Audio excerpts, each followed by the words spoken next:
Episode 54, January 1915. Sergeant Who Went the Wrong Way, The Tragic and the Comic in Trench Life, by Private Frank Richards, D.C.M, M.M. Read by Dr. Jonathan Hicks.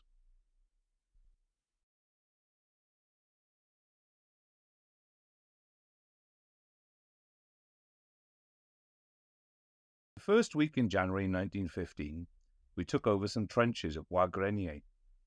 They were about 600 or 700 yards in front of the village. There were only 3 houses occupied in the village. The remainder of the population had vanished. Early in October, the Germans had been in possession of Bois Grenier for 24 hours before they were driven out. In a farm where we had our battalion headquarters, a Frenchman was still living and tilling the land. A few yards from the farm was a tall, new red-brick house in which lived an old lady and her daughter, and a very old lady was living next door to them. 3 of us and a lance corporal were left behind in the village for 10 days to do police duty. The village used to get shelled every day, but we noticed that no shells ever fell near the farm or the red-brick house, so we billeted in a house opposite them. French people could come up to the village at their own risk and take their furniture away, but they had to have a permit signed by the Assistant Provost Marshal of Police before they were allowed to come. Bois Grenier consisted of one main street and a side street, with farms dotted here and there.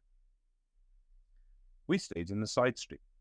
Our chaps would come from the front line at night and take anything that might be useful to them in the trench. Also, rations and RE stores were brought up to the village at night. Very few French people took the risk of fetching their furniture, but one hunchbacked Frenchman came into the village 4 days running with a deep French cart and took loads of furniture away. He took his own, and he pinched other people's as well. One old man came up with a cart one day, and when he arrived at his house there was hardly a rag left in it. The hunchback had been there the day before. The old man commenced to cry and blamed the British troops, but I made him understand that one of his own countrymen had taken the furniture. So he commenced to shout, "Brigand!" I then took him to another house which was full of grand furniture and told him to help himself. There was not much left in that house by the time that deep cart was full, and I assisted him to load some of the heavy pieces.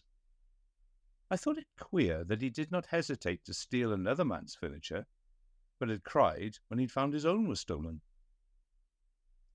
Of course, it was only a question of time before everything would be blown to bits, and not one of us cared a damn whether a man who had the guts to come up to the village took away his own furniture, or somebody else's, or both. The hunchback was coming up to the village the following morning when a shell exploded just off the road near him. His horse was killed and his cart was smashed, but he himself was not hurt in any way. He picked himself up and ran back down the road like a hare. It was the last I ever saw of him. I expect he became a prosperous furniture dealer somewhere in France. He was eminently gifted that way. He must have told a good tale, because I never saw anyone come up to the village for furniture after that morning. The old lady's daughter, living in the red-brick house, was about 28 years of age and could speak English. In a conversation I had with her, she told me that the German officers had better manners than the English officers, and that some of them had stayed in her house when they had occupied the village. Both she and her mother did not seem to like British soldiers, and we always suspected them of being spies. Every morning, about 11 a.m., a priest used to come up to the village and visit them. He would stay about 2 hours and then depart, and we noticed that during the time he was in the village, it was very rare that an enemy shell came over. It might have been pure coincidence, or it might have been that the German artillery always packed up around this time for their dinners, but we thought it very queer. We never asked him to produce his permit, but decided one day that whoever was on duty the following morning would ask him to produce it, and if he did not have one, to rush him to battalion headquarters, where the Assistant Provost Marshal would be phoned for to send up some police to take him away. I happened to be on duty next morning, The enemy had been shelling the village for a couple of hours, and some houses about 20 yards to the right of us had been practically demolished. About 10:30 a.m., shelling ceased, and at 11 a.m. the priest appeared on the scene. I halted him a few yards from the red brick house and asked him to produce his permit. He didn't have one. I ordered him to put his hands up. He pretended that he didn't understand that order, so I put the muzzle of my rifle into his belly. His hands shot up like lightning. He understood that all right. I turned him around and marched him to battalion headquarters. The adjutant was standing outside, and he called the colonel out. They both burst out laughing. I expect it was enough to make anyone laugh, the priest with his hands above his head, and I with the muzzle of my rifle in his back, marching along. I explained to the adjutant why I had arrested him, and later in the day some police came up and took him away. That same evening, the 4 of us were ordered to rejoin our companies in the trenches, and 4 nights later, when I was back in the village drawing rations, one of the battalion headquarters signallers told me that the priest had put in an appearance at the village that morning again, for the first time since I had arrested him. He evidently had explained himself, but I honestly believe to this day that he and the young lady were spies. Our trenches at Wagrenier were bad, and we were working day and night to put them in ship-shape order. There was no communication trench, and we used to travel back and forth to the village at night over a corduroy winding track, which looked like a long black snake stretching over the top of the ground. Some of the men would be carrying up the rations during the night, and then they would be carrying up RE stores until stand 2 in the morning. We were now getting plenty of sandbags, barbed wire, duck boards, and other trench materials. We were also getting a ration of coke and charcoal. We scrounged buckets from the village, and by stabbing holes in them, converted them into fire buckets. Half the duck boards that were brought up at this time we chopped up for firewood. Rations were also more plentiful, and we were getting more bully beef and jam than we could eat. Also plenty of biscuits. But the bread ration was still small. We were always short of that. Each man still drew his own rations and was his own cook. The regimental cooks were back with the transport and only cooked for us when we were out of action. It was not until the following September that hot tea and cooked food was sent up to the trenches for the battalion. A man who had plenty of tea and sugar, a tin of milk, bread and some candles was looked upon as a millionaire. But there were ways and means to get those things, especially if a man had a pal on the transport who was working in the quartermaster's stores.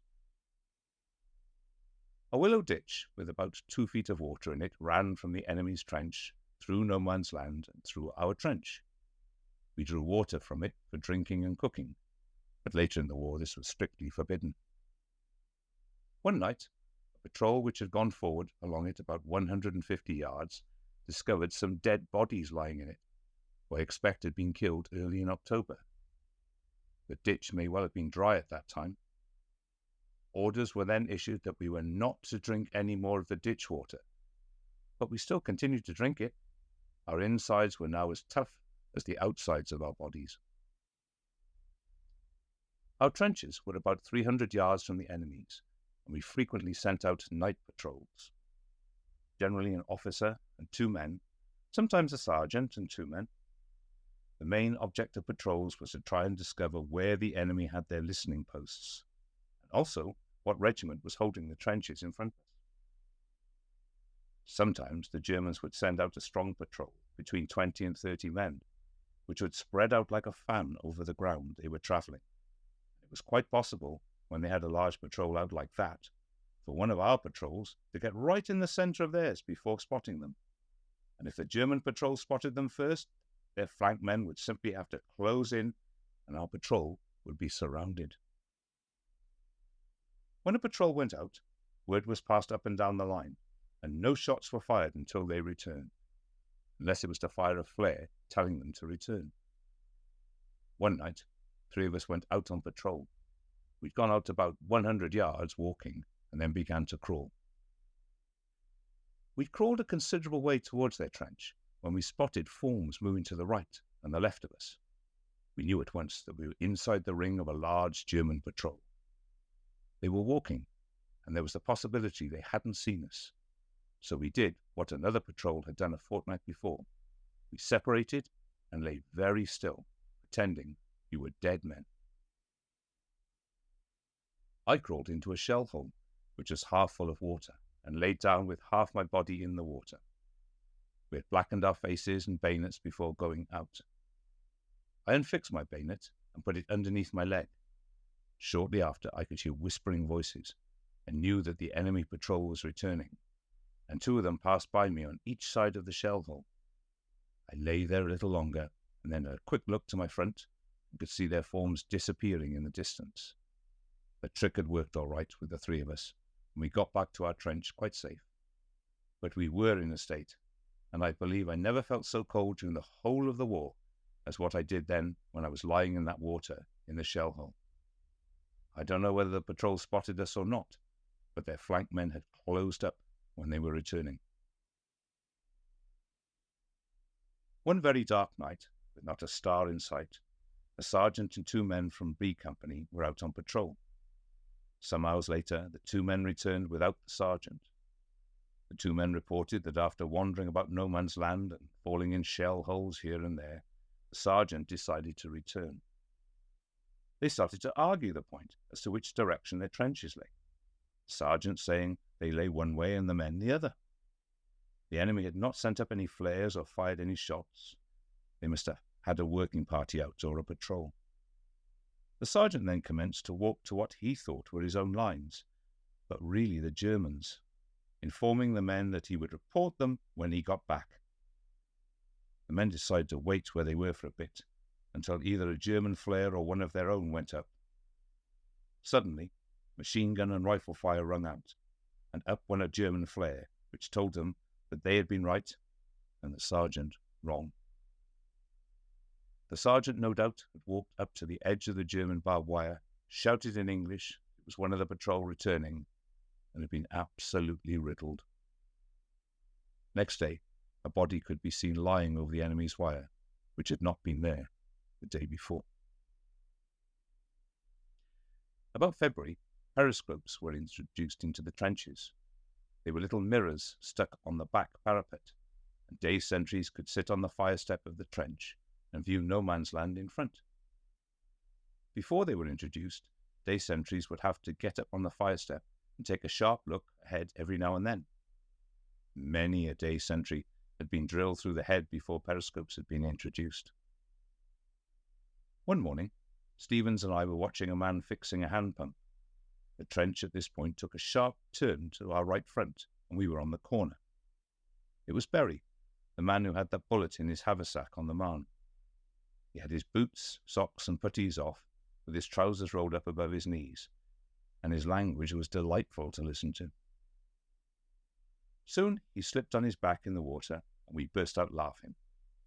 Then suddenly Stevens too dropped down in a sitting position with his back against the back of the trench. But this was no laughing matter. The sniper on our right front had got him right through the head. No man ever spoke who was shot clean through the brain. Some lived a few seconds and others longer. Stevens lived about 15 minutes. We buried him that night in Bois Grenier Cemetery. We liked the hard and frosty weather. We could move about better. We could also keep ourselves much warmer than when it was raining, which caused us a lot of misery, generally being up to our eyebrows in mud.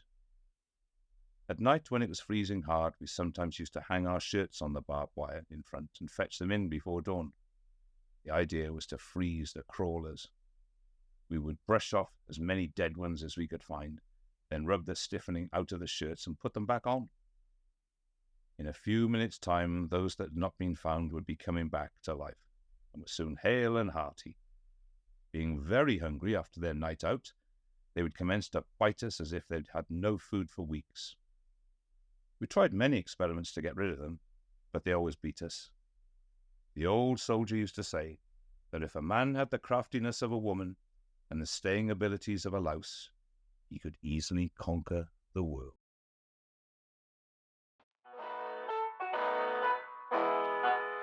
Goodbye, goodbye. baby.